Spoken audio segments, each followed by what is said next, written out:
Going into the Avengers, the universe once again in Avengers Made in Magic. In Greenwich Village in New York City, Doctor Strange and Scarlet Witch were practicing their magic at the Sanctorium. Doctor Strange's enchanted home.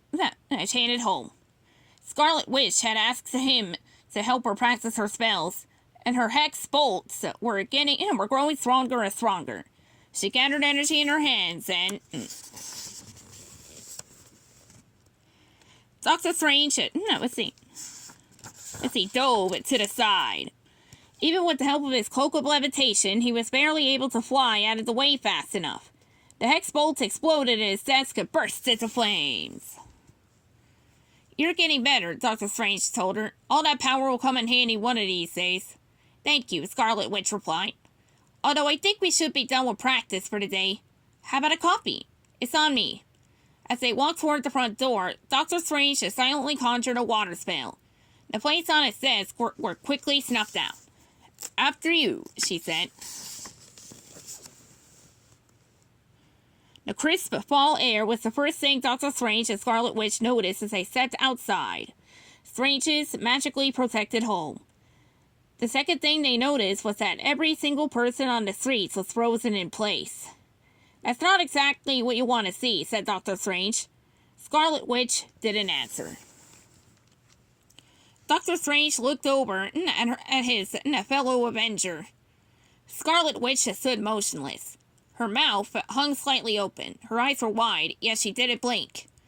It was as if she was in a trance. Suddenly, Doctor Strange felt a wave of terror rush over him. He couldn't move either. High above, New York City. Thunder boomed, lightning flashed. The sky itself was tearing open to take the shape of a doorway. A figure flew through its opening. Doctor Strange recognized the figure instantly as one of his oldest foes. The ruler of the Dark Dimension. One of the most powerful sorcerers to ever live. Dormammu. As soon as you set foot outside your fabled sanctorum, my spell took hold, Dormammu said. He hovered in front of Scarlet Witch and Doctor Strange. You were the last one on this planet to fall under the sway of my memory spell. Doctor Strange was not listening to the words of his old enemy. Dormammu's spell had taken hold of him. Strange's mind was somewhere else. He was in the past, trapped in a memory. It was years ago, back when Dr. Stephen Strange was a successful surgeon. All the money, success, and praise had gone to his head. He was selfish and thought that the rules didn't apply to him. One night while in his car, he was driving much too fast on a road that had too many turns. Dr. Strange's car shot off the cliff. There was a crash and an explosion, and then his world went black. In his memory, Stephen Strange woke up to find that his days of being a surgeon were over. His hands had been damaged beyond repair. But Doctor Strange refused to give up. He searched the world for a cure.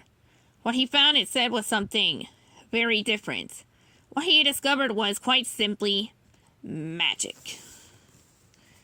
After meeting a sorcerer called the Ancient One, Strange realized that the only way to fix his life wasn't to fix his hands. It was his attitude that needed work. His old life was over. It was time to think about others for a change. But before he could act, before he could do anything at all, Doctor Strange was suddenly back in the hospital. He was a surgeon again. The memory spell was starting over. He was trapped in its repeating loop. Doctor Strange wasn't the only one stuck in a memory. Scarlet Witch was caught in Dormammu's spell as well. In her mind, she was back on, Woundogor Mountain, as a little girl named Wanda Maximoff. As she grew older, Wanda found she could tap into chaos magic and use powerful energy in bursts that she called hex bolts. Likewise, her twin brother, Pietro, discovered his own fantastic abilities. He could move at super speeds, no matter how much they wanted to have regular, ordinary lives. Wanda and Pietro were destined to be different. Believing that she could offer no good to the world, Wanda and her brother, who adopted the name Quicksilver, joined forces with a team of villains. When Scarlet Witch met the Avengers, she and her brother soon realized the error of their ways. The Avengers had also been gifted with special abilities, but they embraced those powers. They celebrated what made them different. She was inspired by these heroes, but before she was able to remember when she became an Avenger herself, Wanda's thoughts looped back to Woundogore Mountain. She couldn't escape the spell. Back in the real world, Dormammu was pleased. He had Earth's sorcerers exactly where he wanted them, and a dimension was finally his. But Dormammu didn't realize that the hero's magical abilities were telling him that it wasn't real. Doctor Strange was remembering that he was no longer a selfish man. He was the Sorcerer Supreme. And Wanda was no longer a villain. She was an Avenger. They had changed the course of their lives for the better. They were heroes now. An explosion of white-hot magic ripped through the air and knocked Dormammu off his feet. The two heroes had managed to release themselves from the memory loop and were fighting back. Scarlet Witch fired a hex bolt at the villain before he realized what was happening. As she pushed Dormammu back, Doctor Strange opened a portal to a prison dimension behind Dormammu. "Goodbye now," Scarlet Witch said. Before Dormammu could react, she shot another fiery hex bolt at him. It was her strongest yet. The evil sorcerer was forced backward into the dimension beyond the portal. In the blinding flash of light, the portal and Dormammu vanished.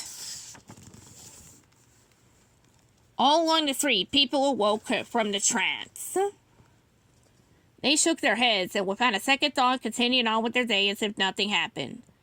"See, I told you all that power would come in handy," Doctor Strange said to Scarlet Witch. Scarlet Witch laughed and then said, "So same time tomorrow?" "Of course," Doctor Strange replied. "Let's get that coffee and pour practice tomorrow." Scarlet Witch looked forward to it. The end.